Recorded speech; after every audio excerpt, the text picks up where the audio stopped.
Vous êtes grand, vous êtes beau, vous êtes fier, vous êtes fort, et vous êtes ce soir pour Marion 1000.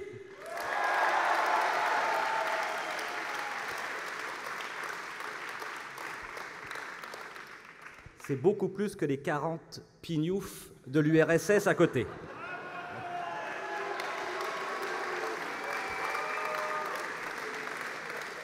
Mes chers amis, en quittant ma Sologne ce matin et en vous rejoignant ici à Charvieux-Chavagneux, avec le plaisir de retrouver tant de nos amis, Serge, Agnès, Philippe, Stéphane, et bien sûr, Gérard, votre maire, si vaillant et haut en couleur, dont nous parle si souvent d'ailleurs notre cher ami Antoine Méliès,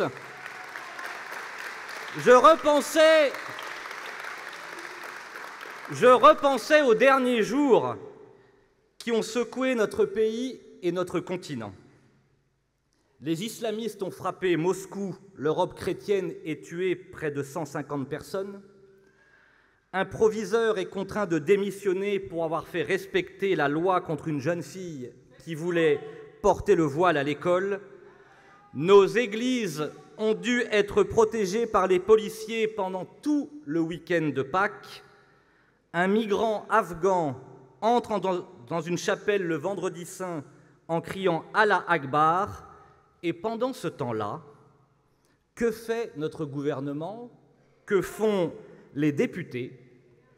Ils votent à l'Assemblée nationale une loi contre la discrimination capillaire pour interdire aux employeurs d'obliger leurs salariés à se lisser les cheveux. Je ne parle même pas de Madame Rachida Dati qui annonce le doublement du budget pour la culture urbaine et le doublement du nombre de chorégraphes hip-hop, ou les décisions absurdes de vos élus nationaux et locaux qui imaginent un nouveau tronçon d'autoroute au sud de Lyon à 50 km/h pour favoriser le covoiturage. Oui, nous sommes tombés aussi bas, et ce n'est pas avec cette classe politique d'une nullité confondante et d'une lâcheté inouïe que nous allons redresser la France.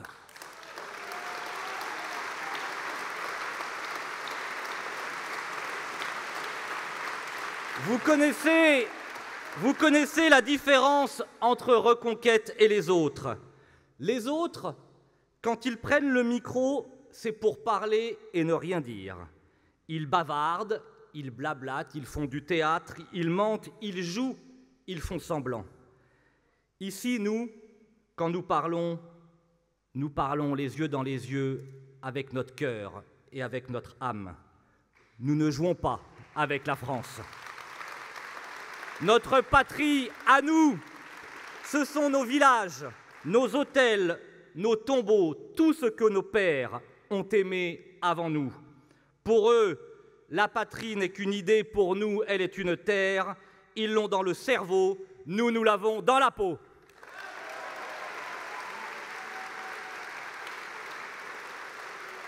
Alors, quelle joie de vous retrouver si nombreux, si enthousiastes, si joyeux pour mener la grande campagne de France qui va se dérouler pendant 2 mois autour de notre président, bien sûr, l'homme politique le plus sincère de France, Éric Zemmour,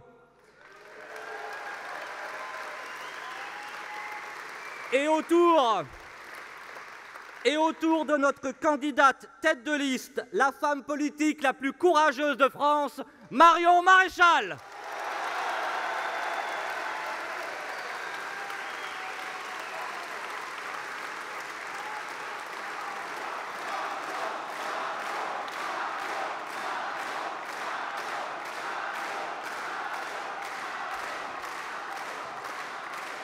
Oui, chère Marion, avec toi et à tes côtés, cette campagne de France pour les élections européennes, nous allons la mener aux 4 coins de notre patrie, autour d'une seule question, la seule qui vaille.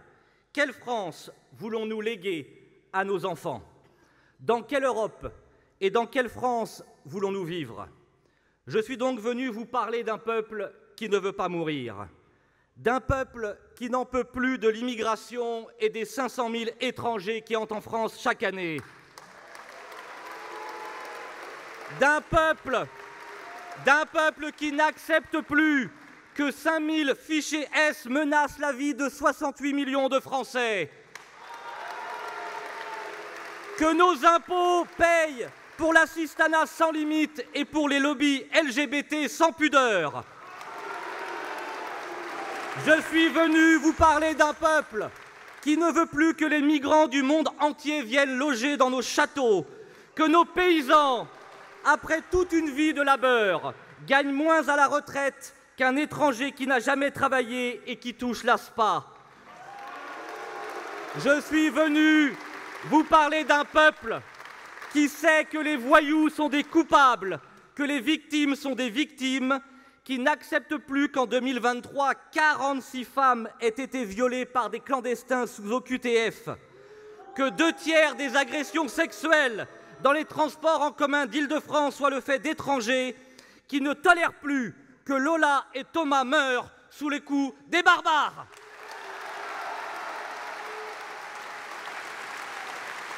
Oui, je suis venu vous parler d'un peuple qui veut garder son identité, sa souveraineté, ses racines et ses traditions, qui ne veut pas que Noël devienne un mot interdit, qui ne veut pas que l'esprit de repentance efface 1500 ans d'histoire fameuse et glorieuse. Oui, je suis venu vous parler d'un peuple qui ne veut plus trembler pour nos fils et pour nos filles. Partout, des hommes qui nous détestent préparent des attentats, des meurtres et des razzias. 56 attentats et 290 morts depuis 2012. Quand ce n'est pas le Bataclan, ce sont des enfants juifs. Quand ce ne sont pas des enfants juifs, ce sont des soldats. Quand ce ne sont pas des militaires, ce sont des policiers. Quand ce ne sont pas des policiers, ce sont des professeurs. Quand ce ne sont pas des professeurs, ce sont des jeunes filles innocentes. Cela suffit!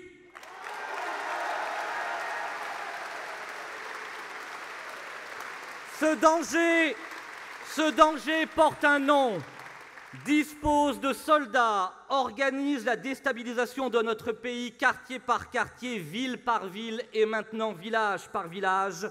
C'est l'immigration de masse et l'islamisation de notre pays.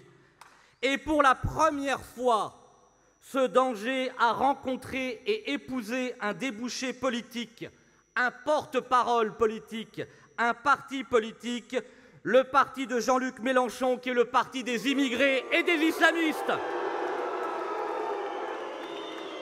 Alors, avec Marion, je veux que chacun comprenne. Ce sera eux ou nous. Il y a désormais deux peuples sur notre terre, deux France qui sont face à face, comme le disait si près d'ici le maire de Lyon, Gérard Collomb. L'immigration est le terreau de l'islam, l'islam est le terreau de l'islamisme et l'islamisme est le terreau du terrorisme. Écoutez bien et racontez cette histoire à tous ceux qui vous entourent et qui doutent encore pour l'élection du 9 juin. Écoutez bien cette histoire vraie que tout le monde peut vérifier. C'est une enquête et une dépêche de l'AFP du 30 novembre dernier qui nous l'apprend, grâce au travail minutieux de la DGSI de Bretagne. 6 hommes, la plupart fichés S bien sûr, ont projeté de s'attaquer à un village entier une nuit à la campagne, dans notre France rurale, pour tuer tous les habitants par surprise. Je cite la dépêche, « On passe à 4 ou 5 armés. Tu tues tout le village en une seule nuit, c'est facile. » C'est ce qu'ont révélé les écoutes téléphoniques. Voilà ce qui nous attend si nous ne faisons rien. Voilà l'état de la menace que devraient mesurer les derniers naïfs qui refusent de voir le réel. Personne n'est à l'abri. 56 attentats et 290 morts, c'est déjà intolérable et révoltant. L'État a été capable d'enfermer 68 millions de Français pendant le Covid. Il doit le faire tout de suite pour les 5000 bombes humaines fichées S.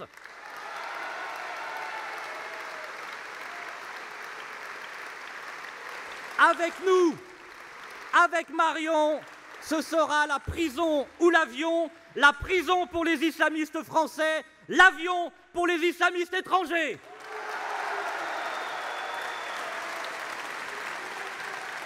Nous sommes les seuls antidotes à ce poison. Nous sommes la solution pour éviter la guerre civile qui vient. En stoppant les migrations, en refusant l'islamisation, en arrêtant et en internant les fichiers S, en retrouvant notre souveraineté, nos frontières, notre identité, en redonnant la France à aimer, en rendant invivable la France à ceux qui la détestent, en la rendant à nouveau belle et grande à ceux qui la chérissent, nous pouvons éviter la catastrophe et nous réconcilier avec la grandeur, la paix et la prospérité. Et pour cela, nous devons changer d'Europe. L'Europe, justement. La question du 9 juin prochain est simple. Cette Union européenne-là, cette Europe de Bruxelles, nous protège-t-elle du grand remplacement et du grand déclassement? Je me suis posé la question la première fois à 14 ans, quand j'étais un jeune adolescent en 1992 lors du référendum sur le traité de Maastricht, puis une deuxième fois auprès de Philippe de Villiers en 2005 lors du référendum sur le traité constitutionnel. À chaque fois, mes chers amis, notre non fut visionnaire. Cette Europe de Bruxelles a trahi l'idéal européen, trahi les nations, trahi les peuples, trahi les promesses de plein emploi, de prospérité, de croissance, de frontières et de fierté. L'Europe de Bruxelles n'est plus une promesse. Elle a un bilan, 20 ans après l'euro et 30 ans après Maastricht. 13 millions de chômeurs en 2023. 25 000 emplois délocalisés chaque année depuis 1995. Quant à l'agriculture, Eurostat le démontre, l'Europe a perdu 5,3 millions d'exploitations agricoles en 15 ans. Les agriculteurs qui se battent pour nous nourrir et nous faire vivre n'arrivent même plus à survivre. Ils sont persécutés par Bruxelles qui leur impose par exemple 12 directives sur les semences et les plantations. Croyez-vous que nous pouvons faire confiance en cette commission de Bruxelles et ses complices ministres en France qui ne voient nos champs et nos prairies qu'à travers les vitres d'un TGV ou qui ne croisent nos vaches qu'une fois par an au salon de l'agriculture? Nos paysans meurent. Nos paysans meurent à cause des ayatollahs de Bruxelles et des Khmers verts de Paris. En 50 ans, ils ont massacré notre agriculture et tué tous les métiers indépendants. Ils ont tué nos paysans avec la mondialisation. Ils ont tué nos marins-pêcheurs avec l'écologie carcérale. Ils ont tué nos artisans avec les délocalisations. Ils ont tué nos commerçants avec la grande distribution. Avant, ils recevaient des subventions pour planter des pommes. Aujourd'hui, ils reçoivent les mêmes uniquement s'ils les arrachent. Oui, soutien et honneur à nos paysans qui sont l'âme de la France entre ciel et terre. Entre le ciel de la Providence et la terre de nos morts.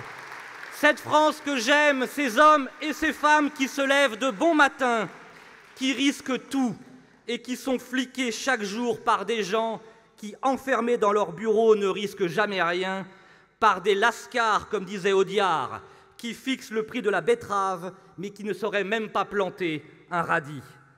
Oui, j'aime cette France. Pays, paysans, paysage, toujours les mêmes mots pour nommer nos racines. Nous suspendrons avec Marion les traités de libre-échange. Nous interdirons l'importation des produits que nos paysans n'ont pas le droit de produire eux-mêmes. Et nous instaurerons la préférence nationale pour nos agriculteurs, pour toute la commande publique, dans nos écoles, nos hôpitaux et nos maisons de retraite.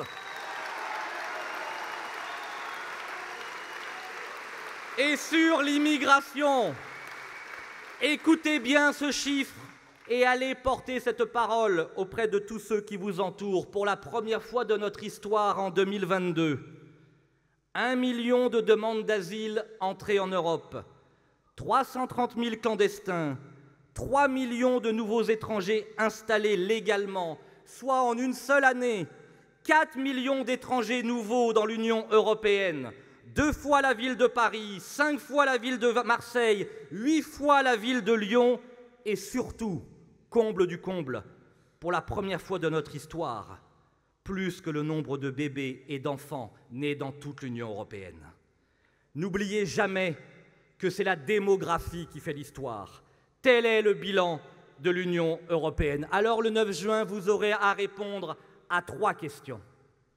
La première, voulez-vous l'Europe LGBT ou l'Europe des valeurs? Sachez qu'avec Marion Maréchal, qui porte ce combat depuis toujours, nous interdirons le wokisme, les financements des lobbies LGBT et leurs interventions dans nos écoles. Nos écoles redeviendront des sanctuaires pour nos fils et pour nos filles. Nous ne voulons pas de l'école LGBT, nous referons l'école ABCD, celle des savoirs fondamentaux, de la discipline, du respect, de l'autorité et de l'excellence. Nous soutiendrons toutes nos écoles et en particulier l'excellence de nos écoles privées. Le procès qui est fait à l'école Stanislas, c'est le procès contre l'excellence et contre le meilleur. Nous voulons le meilleur pour nos enfants. Pour la gauche, le problème, ce ne sont pas les professeurs décapités dans nos écoles, mais les bonnes notes et l'excellence du lycée Stanislas. Eh bien nous allons remettre la France des valeurs à l'endroit. Deuxième question. Voulez-vous l'Europe socialiste ou l'Europe des libertés? Oh, nous allons la changer, l'Europe. Nous allons tourner le dos à l'Europe de Bruxelles, si laide, si disgracieuse, si métallique, si totalitaire, celle des prétentieuses tours d'ivoire, des technocrates, des juges, des sigles incompréhensibles et désincarnés, de la CEDH, de la CJUE, du TAFTA, du CETA et de la BCE. Oui, nous allons la changer, l'Europe, car qu'est-ce qu'elle est belle quand elle rayonne à travers nos nations. Elle est belle au bord du Tage, lorsque les cigales font vibrer les nuits chaudes de Tolède. Elle est belle le long du Rhin, où le bateau glisse sous le regard rocheux de la Loreley. Elle est belle comme une aube de Baltique ou sous un crépuscule de mer Noire. Elle est belle au bord de l'Égée et du haut de l'Acropole, belle à Rome, à l'ombre du Colisée, ou en France, au pied de Vézelay et du Mont Saint-Michel. Alors, nous supprimerons, nous, première des mesures de Marion avec tous nos alliés dès le mois de juillet prochain, nous supprimerons la commission de Bruxelles qui tyranise nos nations. Nous interdirons les traités du mondialisme et du nomadisme qui tuent à petit feu nos paysans, nos ouvriers, nos artisans. Nous mettrons fin au socialisme et son hideux cortège de l'assistanat, des 35 heures, des dépenses sociales à gogo, du RSA et des charges sur le travail. Ce sont toujours en France ceux qui travaillent, qui payent pour ceux qui refusent de travailler. Ce sont toujours les classes moyennes qui payent pour les assistés et pour les immigrés. Ces fameuses classes moyennes, toujours trop pauvres pour être aisées, toujours trop riches pour être aidées. Le socialisme, mes chers amis, n'est pas la solution au déclassement, au déclin et à la pauvreté. Il en est la cause. Partout, le socialisme a échoué. Sur le plan économique, social et culturel, pas un pays socialiste, pas un, n'a connu la prospérité. Tous ont fini dans la pauvreté. Et nous vivons, hélas, aujourd'hui, dans un pays socialiste. Et tous les autres partis que le nôtre sont socialistes. Ils veulent tous moins de riches. Nous sommes les seuls à vouloir moins de pauvres. Aujourd'hui, nous sommes dépendants d'un bureaucrate dans un bureau, des impôts qui confisquent notre liberté. Moi, je préfère être dépendant de mon travail, de mon mérite et de mes efforts. L'État est propriétaire de nos vies, comme jadis sous le communisme, il l'était des moyens de production. Subventions, dettes, impôts, taux d'intérêt, taxes, réglementations, normes, médias, écoles, universités, tout est contrôlé par l'État. et nous en parlions avec Marion tout à l'heure, depuis 10 jours, Emmanuel Macron et Gabriel Attal vous illusionnent en disant « nous avons besoin d'urgence de 20 milliards d'euros par rapport à la dette française ». Et ils multiplient les idées politiquement correctes, la dernière étant d'augmenter les impôts et de taxer nos livrets A et notre assurance vie. Telle est la réalité de ce gouvernement socialiste. Eh bien, nous allons les y aider, nous, à trouver les vraies solutions. Ils veulent 20 milliards. 20 milliards, mes chers amis, c'est le coût précis de ce que représentent les aides sociales pour les étrangers dans notre pays. Il faut immédiatement les supprimer. Nous proposons aussi, avec Marion, de supprimer les 4 milliards d'euros que reçoivent France 2, France 3 et France Inter. Ou encore les 4 milliards d'euros que reçoivent les syndicats comme la CGT. Ou encore le milliard d'euros que reçoivent les intermittents du spectacle. Tous les partis sont socialistes, sauf nous. Notre destin n'est ni le socialisme, ni la servitude, ni les parasites qui vivent de l'État et de leurs privilèges. Ce n'est pas à la CGT de diriger nos vies.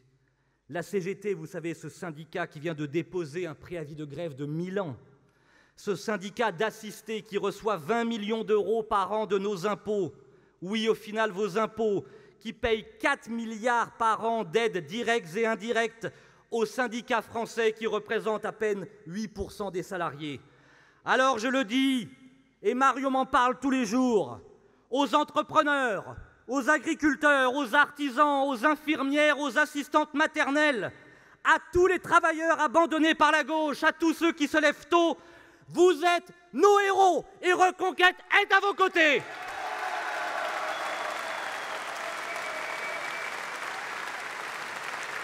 Dernière question, enfin. Voulez-vous que l'Europe devienne musulmane ou qu'elle reste européenne? Toutes les listes considèrent que l'islam est compatible avec l'Europe. Nous sommes les seuls à refuser que l'Europe, qui est née à Athènes et à Rome, devienne islamisée. Nos pères et nos grands-pères se sont battus pendant des siècles pour que nous restions libres, que nous vivions libres, que nous mourions libres. Il est hors de question, impensable, inimaginable que le siècle qui vient soit celui de la fin de notre civilisation qui, de Poitiers à Lépante et à Vienne, a refusé de se soumettre au grand Mamamouchi.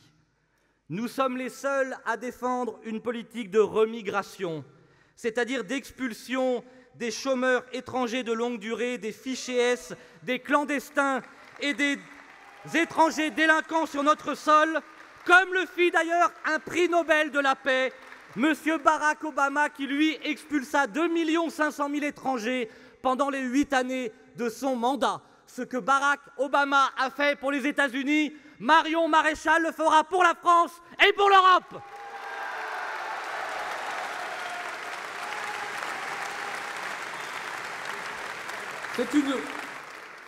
C'est une comparaison sympathique, valorisante. Je voudrais, avant de conclure, vous parler, si vous me le permettez, quelques instants de nos concurrents. Bien sûr que nous avons des ennemis et notre ennemi, c'est la gauche. Mais je veux ouvrir les yeux à travers vous, qui j'espère être déjà convaincus, pour que vous deveniez les ambassadeurs de Marion Maréchal, d'Éric Zemmour et de Reconquête tout au long des 65 jours qui nous séparent du 9 juin. J'ai été, vous le savez, le bras droit pendant près de 10 ans de Philippe de Villiers. J'ai été... Ah oui, vous pouvez l'applaudir, Philippe.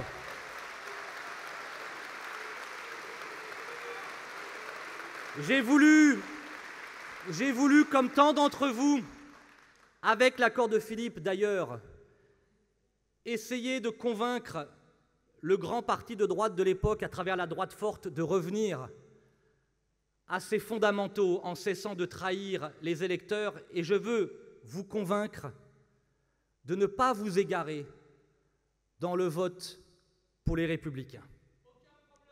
Je m'en doute ici. Mais quand je les vois encore à 5 ou 6%, je me dis ça n'est pas possible. C'est votre travail et votre mission pendant les jours qui viennent. Je voudrais donc vous dire que voter pour François-Xavier Bellamy, que je connais bien, ce n'est pas voter pour un philosophe de talent, c'est d'abord voter pour un garçon qui est le seul chez LR à penser ce qu'il pense et le seul à voter ce qu'il vote. C'est voter pour un garçon pas très courageux qui a soutenu Valérie Pécresse jusqu'à la fin de la dernière élection présidentielle. C'est voter pour un parti qui a tout trahi et tout abandonné. C'est voter pour les amis de Dati, de Copé, de Larcher, de Muselier. C'est voter pour la GPA que le parti européen de LR, le PPE, a soutenu à Bruxelles. C'est voter pour les villas pour migrants qu'Éric Ciotti fait racheter dans les Alpes-Maritimes pour 2 millions d'euros. C'est voter pour un parti qui a soutenu Emmanuel Macron au second tour de la présidentielle. C'est voter pour un parti qui finance les films pro-migrants en Île-de-France, les mosquées islamistes comme la mairie Les Républicains de Valence ou les associations pro-migrants comme SOS Méditerranée, 300 000 € de subventions en Occitanie. C'est voter pour le maire Les Républicains d'Évreux qui vient de se réjouir de la construction du plus grand hypermarché ethnique de France, 100% halal et sans alcool. C'est voter pour le PPE qui soutient la répartition des migrants à Bruxelles, qui exclut le courageux Viktor Orban et la droite hongroise, qui refuse que nous parlions de Noël pour ne pas choquer les minorités. J'appelle donc ce soir tous les électeurs de droite et des Républicains qui m'ont fait confiance quand j'étais leur numéro 2 pendant des années, à ouvrir les yeux, à voter Marion. Vous n'avez pas le droit, vous n'avez plus le droit de vous faire avoir. Ne soyez plus des orphelins ou des cocus. Les LR vous ont trahi. Le seul parti de droite aujourd'hui, c'est Reconquête.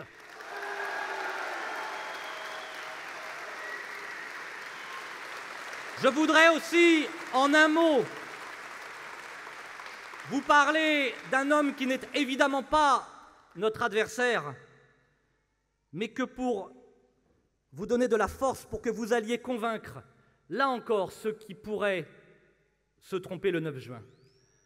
Voter pour Jordan Bardella le 9 juin, ça n'est pas comprendre, c'est même ne rien comprendre à l'originalité de ce scrutin. Nous ne sommes pas à une élection présidentielle. Le 9 juin, c'est une élection européenne.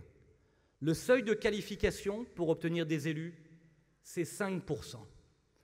Vous poserez la question à ceux qui sont tentés par le vote pour Jordan, vous demanderez à ces personnes: est-ce que tu préfères que seul Jordan soit élu ou est-ce que tu préfères que Jordan et Marion soient élus? Ils vous répondront tous: je souhaite que Jordan et Marion soient élus. Alors vous leur expliquerez que pour être sûr d'avoir les deux au Parlement européen, parce que la France sera plus forte, le seul vote intelligent, le seul vote utile, le seul vote stratégique, c'est le vote pour Marion Maréchal. Alors justement, arrêtons-nous un instant auprès de notre candidate. Elle adore ça en plus. C'est pas vrai, Marion, elle est tellement honnête et pudique qu'elle n'aime pas qu'on lui adresse des compliments, mais enfin, comme j'ai encore la souveraineté de mes discours, je me suis permis quelques libertés. Marion, et quelle belle synthèse d'abord, elle est jeune, elle est courageuse, elle est mère, elle est chrétienne et elle est française.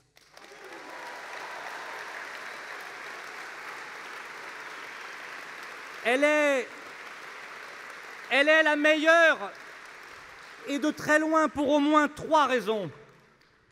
Elle est la seule à bénéficier, et je le constate tous les jours, d'une notoriété déjà européenne qui va grandement faciliter nos contacts avec tous nos alliés européens.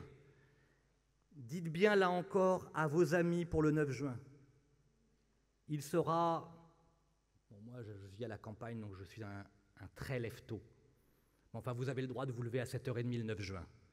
Les bureaux de vote ouvrent à 8h. Eh bien, vous imaginerez, parce que tout est politique, mystique et romanesque dans la vie, qu'en vous rendant à quelques mètres ou quelques kilomètres dans votre bureau de vote, en ayant convaincu dans les derniers jours votre cousin, votre voisin, votre ami de la nécessité de se mobiliser pour Marion, vous penserez que le bulletin de vote Marion Maréchal, ce n'est pas un bulletin de vote secondaire le 9 juin. En le mettant dans l'urne, j'ai été maire et je sais, cher Gérard, ce que veut dire présider un bureau de vote et voir ces milliers de gestes de souveraineté, vous vous direz, je viens mettre dans l'urne le bulletin qui, pour la première fois depuis 45 ans, peut nous libérer du joug de Bruxelles, c'est-à-dire mettre fin au pouvoir de von der Leyen et avoir demain des dirigeants européens qui s'appelleront Viktor Orban, Giorgia Meloni, Santiago Abascal et Marion Maréchal. Et ça n'est pas rien.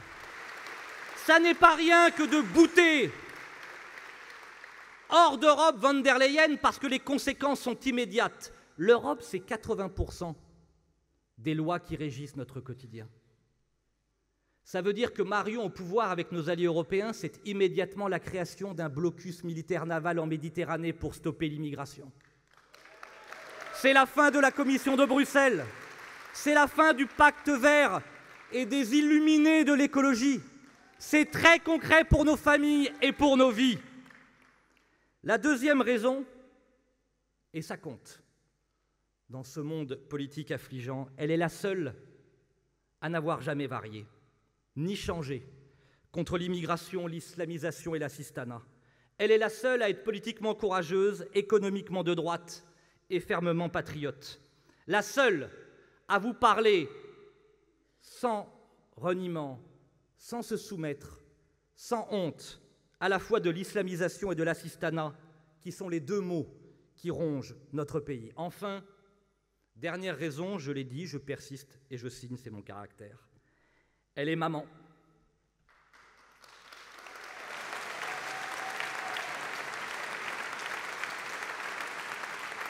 Moi, je suis père de 5 enfants.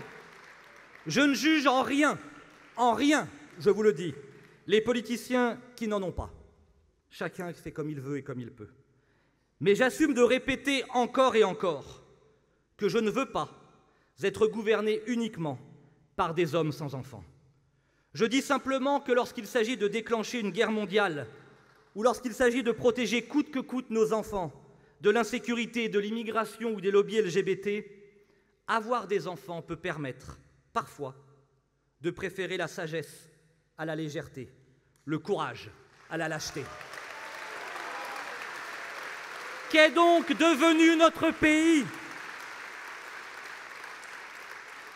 Pour avoir honte de la transmission et de la filiation, être parent change la vie, change notre vision du monde, change notre rapport à nous-mêmes et nous oblige à penser non pas, ou non plus seulement à la prochaine élection, mais aussi à la prochaine génération. À l'heure où la natalité s'effondre, où la politique familiale est mise à mal depuis Hollande et Macron, à l'heure où nous entendons de plus en plus de jeunes expliquer aux heures de grande écoute qu'ils ne souhaitent plus avoir d'enfants sous l'influence de l'égoïste propagande des écolo-bobos, je pense que nous avons aussi besoin de dirigeants politiques parents.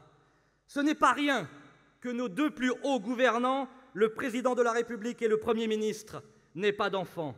Libre à eux, mais libre à nous aussi de nous réjouir de voir une maman porter notre campagne européenne. Marion est notre candidate et en plus, elle est maman.